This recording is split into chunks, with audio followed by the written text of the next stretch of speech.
welcome back to another episode of Digital Marketing 101 for Latinas. I am your coach and your host, Heidy de la Cruz, and we are in a mini series about all aspects of digital marketing. And so we've talked about blogging, we've talked about SEO, and today we're going to get into email marketing. But before we get into that, I do want to read a new comment that I received on one of my episodes. And it says, Heidi, just watched your video on the real cost of building an online business. The point you made about investing in mindset and not just tools really resonated. It's so true how those blocks can hold first gen entrepreneurs back. Great insight. Thank you so much for leaving a comment. Please make sure to leave a comment or a review on Apple or a rating. If you leave a review on Apple, I will definitely read it on the show. If you leave me a comment or send me a message, I will definitely read it as well. I love getting those comments, and those messages are really what keeps me going and fill me up. So thank you so much. And let's get into email marketing. Okay. So email marketing, I'm sure you guys have signed up for emails from either your favorite stores or artists or maybe podcasters, and you receive emails from them. Either they keep you up to date with what they're doing, where they're going to be speaking at, or the stores, for example, will give you like a birthday reward on your birthday, or they will let you know, like, hey, we're having an exclusive sale, 25% off, use this code or whatever. All of that is email marketing, and you can use that as well for your online business. And a study shows that email marketing actually has the highest conversion of sales. And so that's why a lot of people do use digital marketing. Oh my gosh, email marketing. One of the things One of the pros about email marketing is that you own your email list, right? So, not like social media where it is rented real estate space, like I mentioned about blogging. Email marketing is the same. You own your email list, but you do need to get permission in order to add people to your email list. And I'll go into it a little bit later about how you get people into your email list. Please keep in mind that yes, you cannot just add random emails or random people's emails on your email list. You do need to get permission first. It is actually against the law. And yeah, people can report you as spam or can report you, for adding them in their email list without permission, and you don't want to do that. Okay. So email marketing is definitely not dead, not even close. So I definitely want to break down what email marketing is, the popular platforms, pros and cons, actionable. Ooh, and actionable strategies for growing your email list from scratch. So, what is email marketing? So, email marketing is simple. It is using email to build relationships, nurture your leads, and drive sales. It is about direct, owned communication. Unlike social media algorithms, you own your email list, like I mentioned before. And also, it is such an amazing tool to build community and your business. Okay.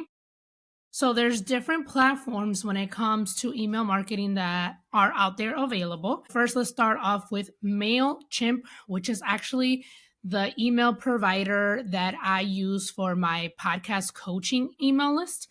And the reason why I chose MailChimp is because it was like the most popular one back when I was building my email list. It was the one that was recommended a lot and a lot of people used it. And so that is the one that I use. I have said before that like I want to switch over to a different one.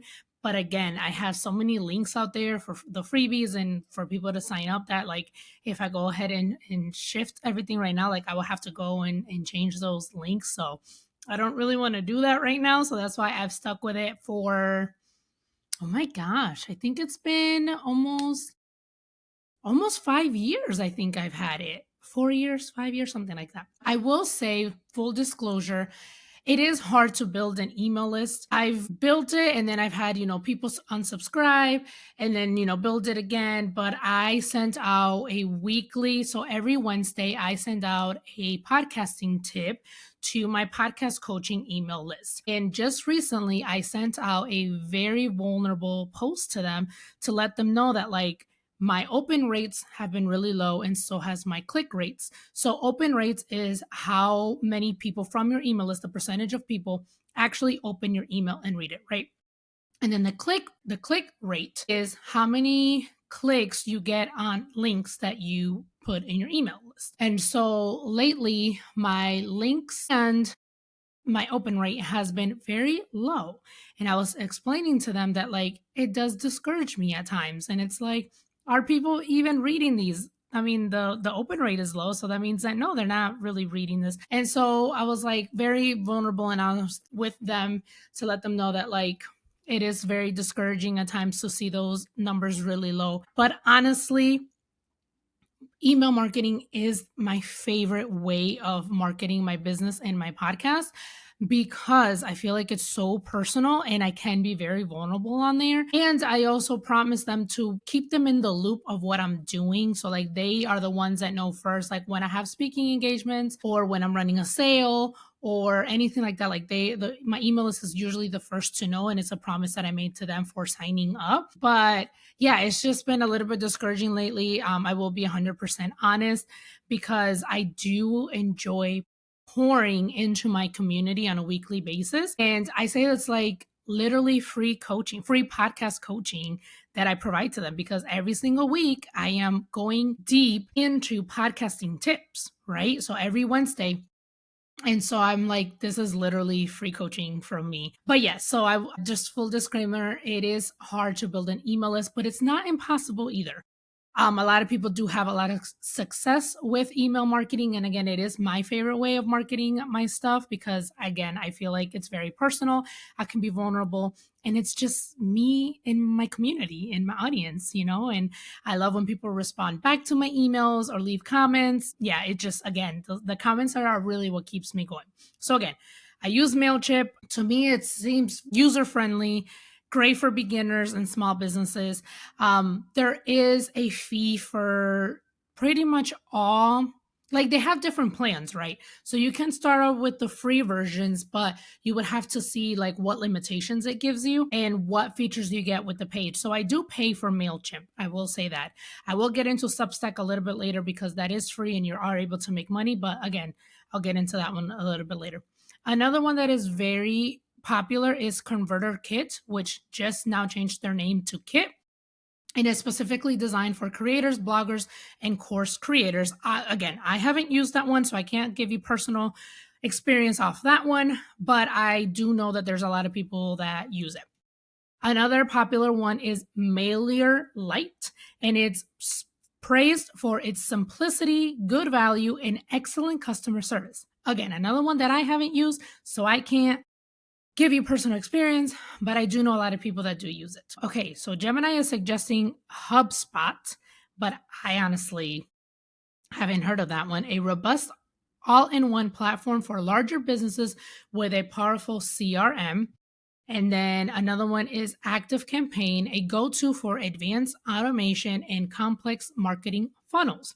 I do know another one called Beehive that I've seen a lot of people use. Actually, one of my clients that I helped launch his podcast, he already knew what email platform he wanted to use, which was Beehive, and he had heard great things about it. I know that a few people have used it for their email marketing and they like it. So again, it's just like researching to see what features they offer, what's your preference, and what you need for your email list, right? So Substack is not on here, but I have used it. I actually have two Substacks. So one of them is called Into My Thoughts, and I use that more as a personal development newsletter email list, kind of like a blog too. So that's the thing with Substack. They are an email service provider, but it also looks like a blog. So like people can go on Substack and see like your previous posts that you've emailed your list. They also have a community within itself. You can write notes, which is kind of like threads or Twitter, like we talked about in the social media episode. So it's kind of like that where you can send notes to the other people within Substack and then they can find your Substack on there. And you also are able to start a podcast on there. I don't know anyone who hosts on Substack and how that has gone, but I do know that you do have the option to start a podcast on there. And then you also have the opportunity to provide exclusive content for your paid subscribers. So that is a way that you can make money online, which is writing on Substack. But the Into My Thoughts one that I use, again, I use it for more personal development. So I really share personal experiences on their stories, keeping my list up to date to what's going on. So, for example, one of the most recent articles that I shared on there was when I went to Creator Hub and the information that I found out about women businesses, that a lot over 80% of women led businesses do not make it to six figures annually. And yeah, so it was a whole thing. So I share things like that. I also share a lot of faith based content on there, and because you guys know that my faith runs a lot of things that I do. And so my second subsect that I have on there is actually for my first podcast, The American Dream in the Eyes of Immigrants. So what I do there is for my list, I send them the episodes, I send them the link to the episodes, I send them graphics so they can listen or watch the episode right in their email, right when I send it to them. I usually send them the link to watch on YouTube, or they can listen to it. So I send them the link to listen to it that way. So that way they don't have to go to their podcast app or to YouTube. I literally give them the link so it's easier for them to just watch and listen. Now, I do have 2 paid subscribers on Substack, and I send them the ad-free episodes on Monday. So everybody else gets the episodes on Tuesdays. I send them the audio only without ads on Monday. So they actually get to listen to it before everybody else. And so that is another way that I am making money through my podcast, through Substack, and also another way that I am supporting the production of my podcast, because creating a podcast or having a podcast does come with costs, right? So one of the things that I really like about Substack is the community-based things, the notes, and also the option again to have the exclusive content or the free content for your subscribers. I wish that there was an option to send content specifically for your free subscribers, because again, since I send on Mondays my paid subscribers the podcast episode without the ads, when I send it on Tuesday to my free subscribers, that includes my paid subscribers as well. So I wish that they had that option, or if anybody is listening and they know that they do have that option, please let me know and teach me, because I haven't been able to find it. But I do like Substack for the newsletter aspect of it, because it also feels like a blog. So once again, even though someone's not subscribed to my newsletter, they still can find about my podcast on Substack as well. So those are the most popular email platforms out there. Okay, so pros on using email marketing for your business. So there is a high ROI, or return on investments, which again, I don't know the number exactly, but I have seen it over and over again. The study shows that usually people get their highest sales or their highest conversion based off of email marketing. And I think it's because email marketing, again, like I said, is very personal. You can really nourish your listeners or your audience every week or twice a week or however much it is that you want to email them. But I feel like that is why there is such a high return in investment when it comes to email marketing. Direct and personal communication. So you can tailor messages and build personal relationships with subscribers. Like I said, I just recently just shared a very, very vulnerable post with my email list in my podcasting. And so again, that's one of the reasons why email marketing is my favorite way to market, because I do feel like it is very personal, and like you can share a lot of behind the scenes with your audience in email marketing that I feel like wouldn't land the same if you do it like on social media where like everybody can see it, you know? And I like to provide exclusive content just for my email list as well. All right, measurable results. So you can easily track open rates, click through rates, and conversions. So, like I mentioned earlier, I do track how the percentage of my email lists that are opening my emails, the percentage of my email lists that are actually clicking on the links, and conversions, like how much I am making from my email list. So, like for example, when I send out a sale that's going on, or I'm doing like exclusive discount just for my email list, I can see how much money I am making from that. So cons. Deliverable issues. Your emails can land in spam or promotion folder if not managed properly. So yes, that is one of the things that I had heard about MailChimp is that the emails tend to go into spam a lot or promotion folder on if you're using Gmail. And I maybe that's what's happening to to my conversion to my open rate. Maybe that's what's going on, that people are not seeing it because they're going through your to their spam or their promotion folder. I don't know, but that is one of the cons when it comes to email marketing. Requires consistent effort. You need to regularly create valuable content to keep your audience engaged. Yes. So, like I said, I email for my Into My Thoughts Substack newsletter. I sent out a article every Monday morning. For my podcast email list, which is when I release episodes, I sent it out every Tuesday. So every Tuesday, I drop a new episode on my other podcast. So I send out an email list to to them every Tuesday from the other Substack. And then on Wednesdays is when I publish a new blog post. And so I sent out an post to my podcast coaching email list every Wednesday. And as soon as I start getting people subscribed to this podcast email list, then I will be sending episodes every Thursday to those who subscribe. I haven't gotten anybody subscribed to this podcast email list, which is okay because I know that things take time, but just putting it out there that you can sign up for this email list for this podcast and get episode and I'll send you the link of when every time a new episode drops every Thursday, so then you can just go ahead and listen right in your email, and then I will also send you the summary of the episode, so then that way you know exactly what the episode is going to be about. The next con is unsubscribe. So you have to accept that people will leave your list, and that's okay. Focus on quality list over a huge list.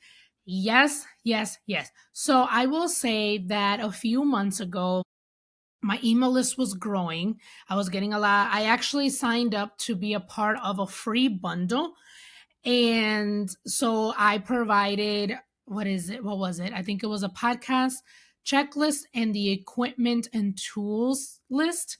And so within that bundle, people were able to download a lot of freebies. And so I grew my email list during that bundle, which was great. I loved it.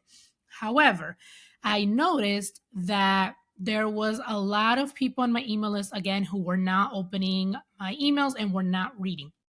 And so I actually cleaned out my email list. So those who were not active and were not reading and were not opening, I actually removed them from my list. And so my open rate actually increased. So because there was more people who were reading, right? So when you're looking at the numbers, you want to make sure with email marketing that your audience is engaged. So you want quality over quantity, right? Because this also helps when you are trying to get brand deals or collaborations or things like that. Because I've had people ask me like, hey, what is your email list size and what is your open rate, right?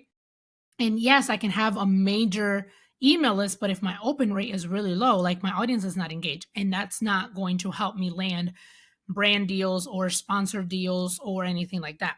So you definitely want to focus on quality versus quantity.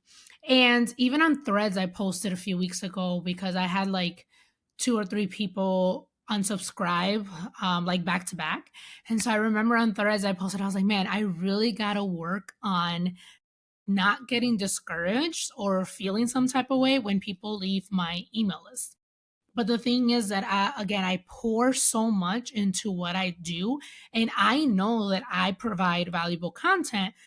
And so, yes, I was taking it personal, but then I had really encouraging people respond to that post and be like, well, look at it this way. Maybe you fulfilled the service or the need that that person needed, and they felt that they didn't need to be on the email list anymore. So that's why they left.